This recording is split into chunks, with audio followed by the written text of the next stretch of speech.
Bonjour à tous et à toutes, j'espère que vous allez tous et toutes bien depuis la dernière fois. Moi, ça va super. Aujourd'hui, nouvelle vidéo pour parler du match qui avait opposé Las Palmas au FC Barcelone avec une victoire peu convaincante et très laborieuse des hommes de Xavi sur la pelouse de Las Palmas 2-1. Donc les amis, comme vous le savez, on perd pas plus de temps et on attaque. Première chose, les amis, le Barça débute l'année 2024 comme ils ont terminé, excusez-moi, l'année 2023. C'est-à-dire toujours en étant assez fébrile par moments, en ayant des moments de doute, notamment en défense. Et ils vont notamment être punis assez rapidement par une équipe de Las Palmas qui est très joueuse, qui exploite les moindres failles laissées par les Catalans. Et malheureusement, au terme d'une action de Las Palmas, ces derniers vont donc inscrire le tout premier but et surprendre d'emblée les Catalans. Donc ça commence déjà pas très bien du tout pour le Barça. Mais par la suite, le Barça va essayer de réagir, mais ça va pas être convaincant. Puisque vous avez en face Las Palmas qui, eux, vont avoir des meilleures occasions que le Barça. Ils vont même, par moments, manquer d'inscrire le deuxième but, en première mi-temps plutôt. Donc on était vraiment pas loin d'assister au break. Mais comme vous le savez, les amis, le Barça arrive toujours à s'en sortir, malgré qu'il ne soit pas très en forme et qu'il produise un football peu convaincant. Et tout va se passer en seconde mi-temps. Mais avant ça, les amis, faut revenir sur la blessure de Joao Cancelo, qui est sorti assez rapidement. Et j'espère pour lui que ce n'est pas grave, hein. N'étant pas supporter du Barça, vous vous doutez bien qu'un joueur d'un tel calibre, un joueur comme ça, qui ne serait pas sur la pelouse, ça ferait du bien, moi supporter du Real.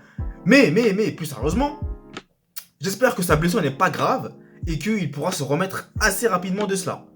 Parce que c'est quand même un gros coup dur si l'absence de Joao Cancelo venait être assez longue. Voilà, déjà que Gabi n'est pas là, donc bon. Bref, comme je vous disais, en seconde mi-temps, le Barça va continuer. Ils vont pas vraiment évoluer en soi, il n'y aura pas vraiment quelque chose, une étincelle, vous voyez.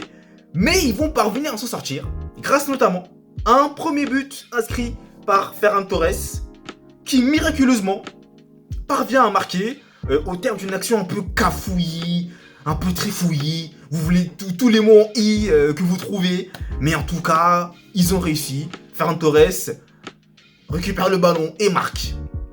D'ailleurs, sa frappe, elle n'était pas aussi forte, mais heureusement, ça a pu faire trembler les filets du gardien de Las Palmas. Et les amis, on arrive, tout plus les minutes passent et plus le Barça continue d'avoir des occasions, on va dire, par-ci, par-là, voilà. C'est pas vraiment très convaincant, comme je vous le disais, hein. Mais, les amis, en toute fin de match, le Barça va s'en sortir. Ils vont s'en sortir grâce à un penalty sifflé qui est d'ailleurs justifié, hein. Il y a penalty sans protestation possible sur, il me semble, Gundogan de mémoire, il y a penalty. Il n'y a rien à dire là-dessus. Et c'est d'ailleurs ce dernier qui va pas trembler et inscrire le but du 2-1 en faveur du FC Barcelone qui sauve sa peau. Encore une fois, in extremis. In extremis, les amis. Et d'ailleurs, c'est vraiment symbolique de la tension qui existe entre le Barça, enfin qui y a au Barça plutôt, Xavi qui aurait échangé quelques insultes avec Rafinha lors du premier but. Selon lui, vu qu'il était trop en position de hors-jeu à de maintes reprises, d'ailleurs c'était le cas, ça n'a pas plu à Xavi, bon, qui serait énervé. Bon, en soi, après ils se sont expliqués, tout est rentré dans l'ordre sans ambiguïté, il n'y a pas eu de problème par la suite. Mais c'est vrai, les amis, qu'il y a des tensions qui règnent, qui continuent de régner au FC Barcelone. Joao Félix, qui est d'ailleurs rentré en seconde mi-temps, qui a proposé quelque chose d'intéressant, mais c'était pas top non plus. Voilà, on va pas lui jeter des fleurs non plus. Mais en soi, le Barça, l'essentiel a été assuré, mais c'était très laborieux.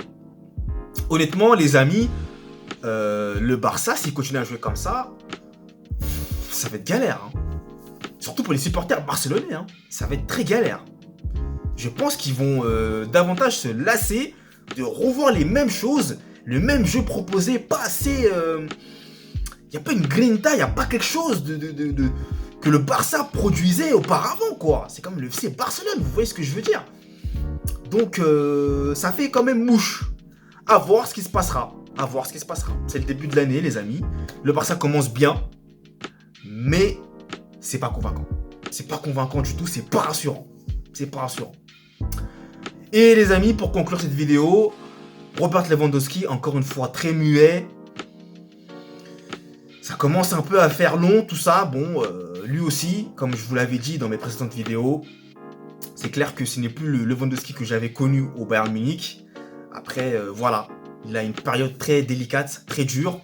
J'espère pour lui qu'il pourra revenir au top.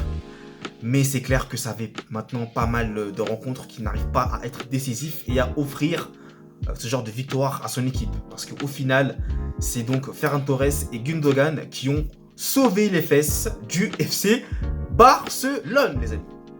Donc voilà pour cette vidéo qui est désormais terminée. Donc si vous l'avez apprécié, le petit j'aime, ça me ferait extrêmement plaisir.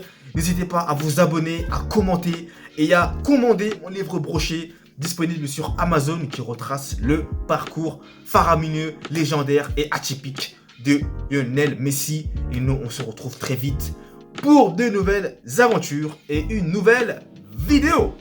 Allez, peace!